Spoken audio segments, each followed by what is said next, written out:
महामारी के निकलने के बाद भी ये नहीं समझ पाए कि हम लोगों को अगर परिवार के अंदर किसी व्यक्ति में, दादा दादी में, माता पिता में हार्ट अटैक आ जाए, हम लोग 108 को फोन करके वेट करेंगे कि कब 108 एम्बुलेंस आए और हमारे पेशेंट को, हमारे माता पिता को आकर बचाए।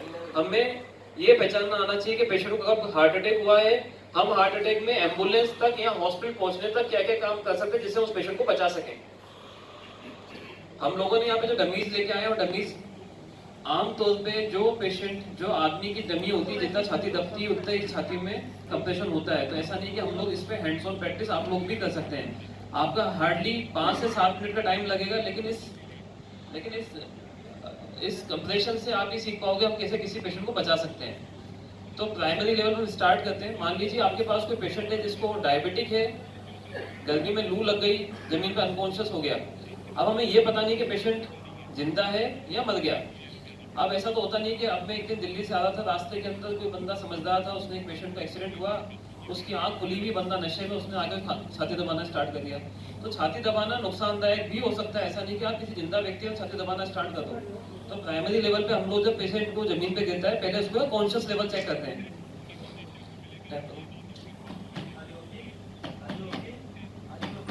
अब जैसे मान लीजिए पेशेंट कोई भी जमीन पे लू खके या फिर किसी दूसरी वजह से गिरा है, तो वो आमतौर पर रेस्पॉन्स देता है जब हम उसको कंधे पे मारते हैं।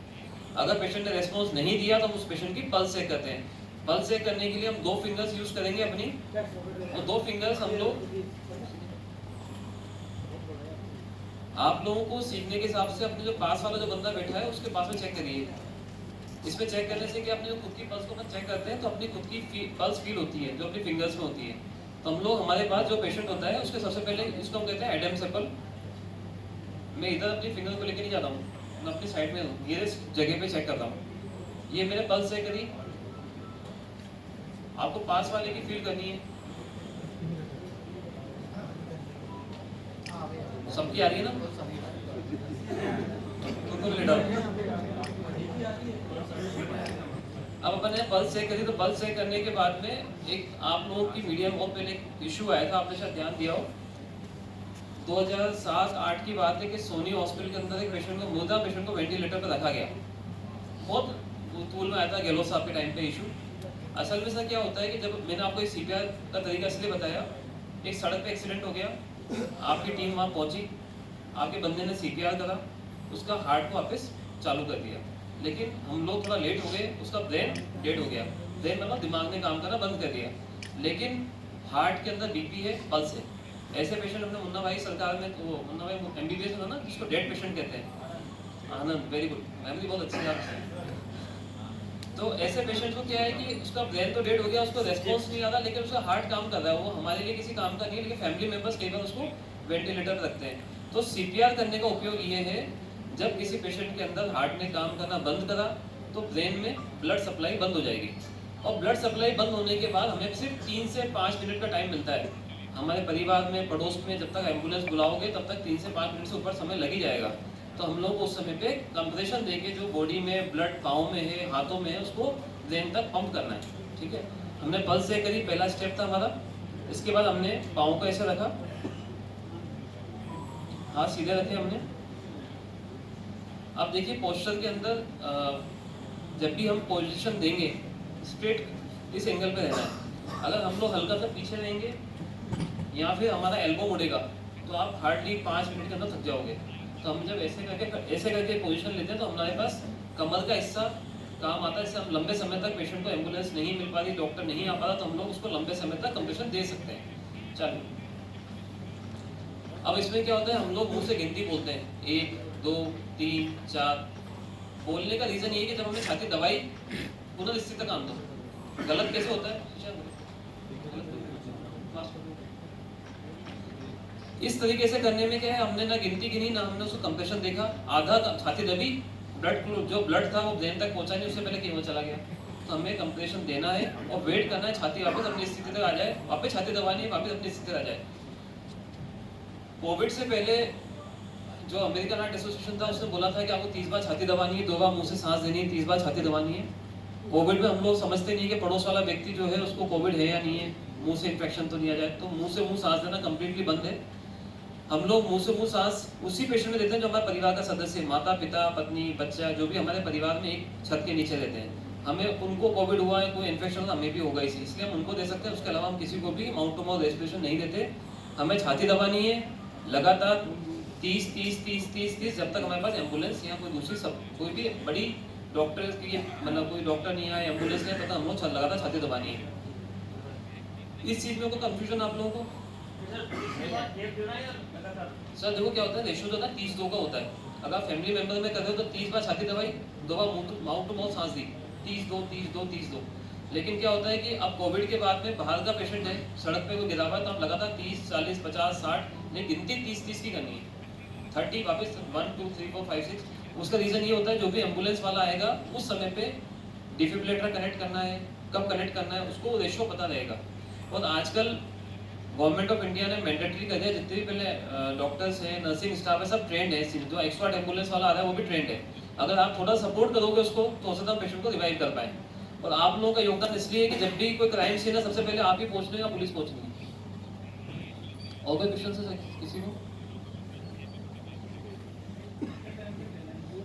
सर जब तक हम लोग जो डिक्लेरेशन टाइम होता है आधे से 4 घंटे होता है, पेशेंट को भी डिक्लेयर करते हैं, बट आपको जब तक एम्बुलेंस नहीं आती एटलीस्ट आधे घंटे तक सीपीआर देना ही है। तो इसलिए हम लोग जो डमी लेके आए, इसमें आप जो लोग प्रैक्टिस करना चाहे वो प्रैक्टिस कर सकते हैं। इसके बाद ये डमी आपके नीचे रख देंगे, आप लोग जो जो करना चाहे वो प्रैक्टिस कर सकते हैं इस पर।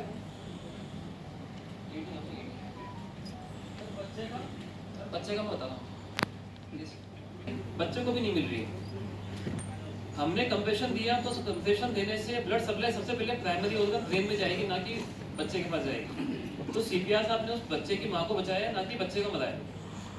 तो सीपीआर करने से हम जो ब्लड सप्लाई दे रहे हैं वो ब्रेन में और वाइटल ऑर्गन में सबसे पहले जाएगी। ये मैं एक इम्पोर्टेंट चीज लाया हूँ आप लोगों के लिए। ये आजकल है ना एयरपोर्ट्स पे, बस स्टैंड जैसे गुड़गांव वगैरह में, मेट्रो स्टेशन पे कई जगह मिलता है। जैसे एडी कहते हैं, एडी मतलब जैसे पहले की मूवीज में आता था कि छाती पे स्टिकर चिपकाया, शॉक लग गया और पेशेंट रिवाइव हो गया।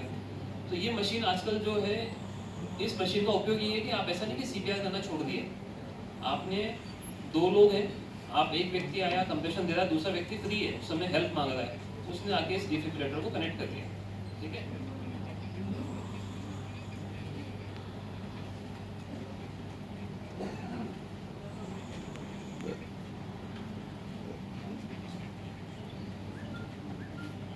डिफिब्रिलेटर जो ये कनेक्ट जो इसमें इतना करंट आता है बहुत तेज।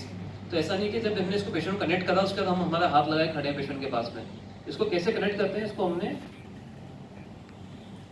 राइट में कंधे के ऊपर लगाया एक स्टिकर को, ये हमने लेफ्ट साइड में अपेक्स पे लगाया। इसके बाद में मशीन का बटन दबाते हैं और machine Press the child button. Apply pads as shown in the pictures. Apply pads as shown in the pictures.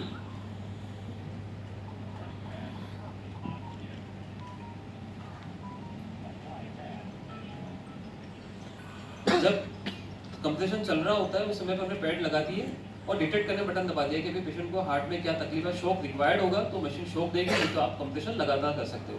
ये सिर्फ आपको इस आइडिया दिया है। ये कंप्रेशन पूरा करके दिखा दो।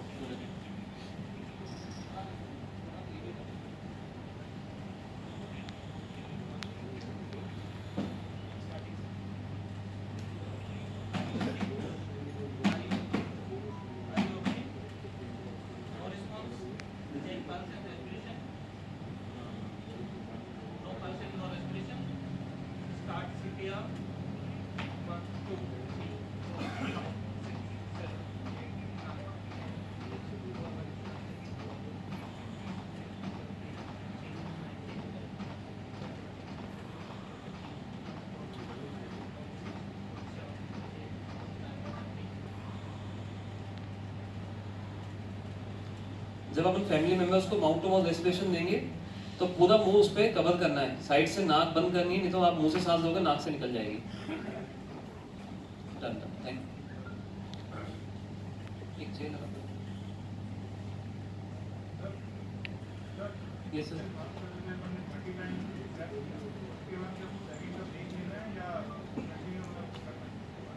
कंटिन्यूस रहेगा सर, रुकेंगे नहीं अपन 32 फैमिली में मतलब 30 और 2 रुकना नहीं।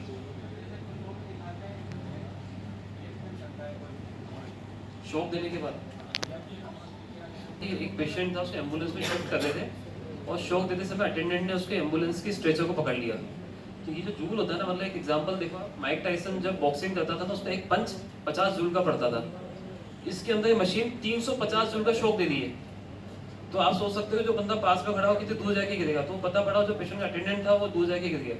तो इसलिए ये मशीन बहुत सावधानी पूर्वक यूज करनी है। आपको पता नहीं सिर्फ इतना से रीजन था, मशीन दिख रही है, अगर नॉलेज नहीं है आप लगातार सीपीआर करो, कोई आवश्यकता नहीं छेड़ने की, लेकिन अगर आप समझ सकते हो तो ही इस मशीन को यूज करना है। हार्ट अटैक किसके अंदर होता है, कुछ आइडिया? सही, लाइट बंद कर देंगे।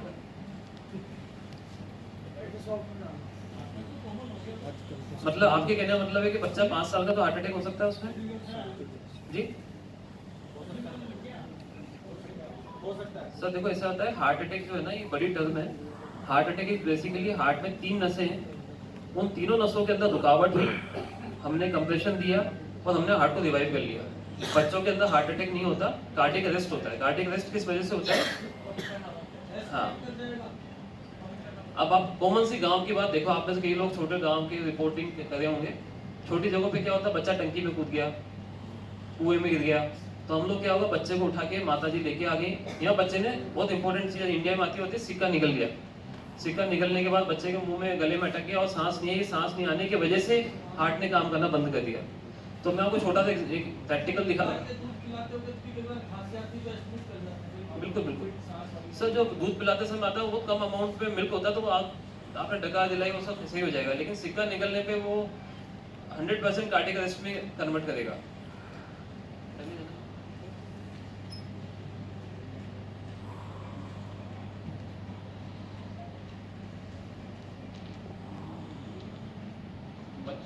बच्चों में सीपीआर अलग होता है, वो अपन बाद में देखेंगे। छोटा सा एग्जांपल देता हूँ आपको। सिक्का निकल गया, बच्चे ने आपके सामने आ गया बाई चांस, हमने क्या करना है, बच्चे को सीधा बैठाना है।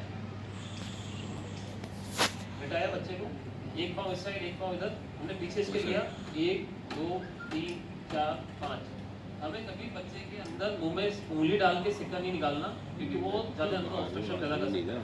इसके आपने इसको पलटा यहीं पे, वापस को इधर 1 2 3 4 5 नहीं निकला, देख रहा है इसको 1 2 3 4 5, जब तक एम्बुलेंस नहीं आती वो उस चीज से मतलब नहीं।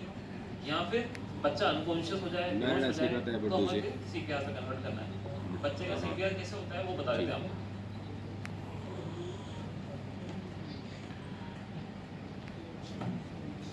सिक्का नहीं निकला या फिर सिक्का निकलने में टाइम हो गया, यहाँ बच्चा पानी की टंकी में गिर गया, बच्चे को जब आपके पास में आया पल्स नहीं आ रही, तो सबसे पहले बच्चे की पल्स, हमने बड़ों में पल्स कौन सी चेक करी थी, यहाँ पे है ना, गले के यहाँ पास में।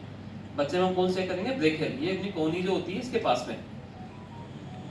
यहाँ हमने पल्स चेक करी, पल्स एब्सेंट है बच्चे की। इसके बाद हम लोग बच्चे में छाती कैसे दबाते हैं,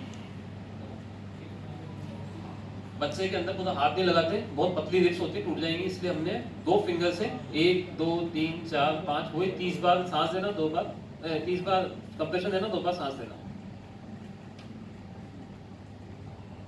कोई कंफ्यूजन सर बच्चे वाले सीपीआर में?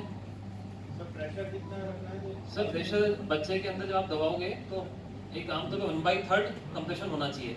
हम कभी भी सेंटीमीटर से पहले पढ़ते थे 2 सेंटीमीटर से 5 सेंटीमीटर, लेकिन हर व्यक्ति की चौड़ाई लंग्स की अलग अलग होती है, इसलिए हमें 1/3 हिस्सा दबाना ही है। और कोई क्वेश्चन किसी का? सर बच्चों को 3 पार्ट्स में डिवाइड करते हैं हम लोग। एक इन्फेंट होता है, इन्फेंट मतलब बच्चा जो पैदा हुआ जैसे डमी के साइज में दिख रहा है, इसमें हम लोग 2 फिंगर से कंप्रेशन देंगे। एक बच्चा आपके 10 से 15 साल की उम्र में आ रहा है, हमारा फोकस उसकी जो छाती दबाने का है 1/3 हिस्सा दबाने का है, तो हम लोग सिंगल हैंड से करेंगे। सिंगल हैंड चलता है, सिंगल हैंड, एक हाथ पीछे रखो। अब मान लीजिए बच्चा ऐसा है 10 से 15 साल की उम्र का है, हमने एक हाथ पीछे रखा, एक हाथ से दबाओ, ये कंप्रेशन देगा। जो अपना 18 साल तक का बच्चा है लेकिन पतला है, एक अपना हाई हेवी वेट बच्चा है, छाती नहीं तो 2 हाथ ही यूज करेंगे उसमें। आप लोग जी सर फिजिकल कंडीशन में क्या है, आप जैसे अम्बानी साहब का बेटा है, उसमें आप सिंगल हैंड से यूज ही नहीं कर सकते। हाँ, तो लेकिन क्या है कि वो अपन को मैटर करता है कि हम किस बंदे पे कंप्रेशन दे रहे हैं। हमारा एक स्टाफ आया भी यहाँ पे, वो इस बच्चे में आप 2 हाथ से क्या करोगे, मतलब पहले दिन टूट जाएंगे।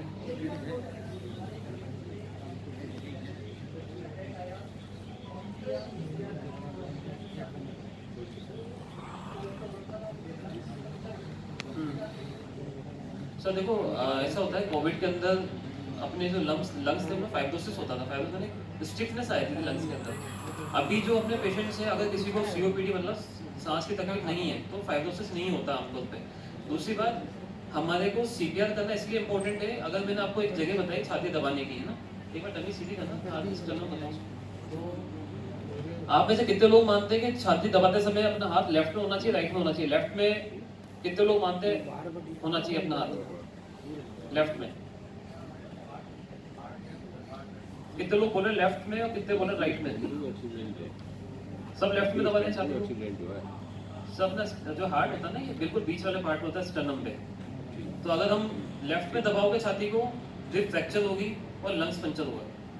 हमें जब छाती दबानी तो हमारा हाथ इस जगह पे आएगा, बिल्कुल स्टर्नम पे आएगा। और इसमें नीचे नीचे वाला हिस्सा होता है जिफोइड, इसको जिफोइड प्रोसेस कहते हैं। लास्ट में फील करने को, लास्ट बिल्कुल लास्ट हिस्सा, इस पे नहीं दबाना कभी, इसके 2 अंगुल ऊपर, यहाँ पे हाथ रखना है हमें। हाँ, तो इसके हमें कभी यहाँ पे दबाना, वैसे 2 अंगुल ऊपर रखना है। आप जो छाती दबाओगे उस समय पे रिब फ्रैक्चर होना बहुत स्वाभाविक है, क्योंकि आप आमतौर पे जिसको हार्ट अटैक आया उसकी उम्र 70 साल 65 साल इसके आसपास है। उसकी छाती की पसलियाँ वैसे ही बहुत कमजोर है, लेकिन हमें बचाना हार्ट को है। पसली हम रिकवर कर लेंगे 1 महीने 2 महीने, लेकिन हार्ट खत्म तो सब खत्म। अब आप जो प्रैक्टिस करना चाहे कर लीजिए। मेरी तरफ से थैंक यू।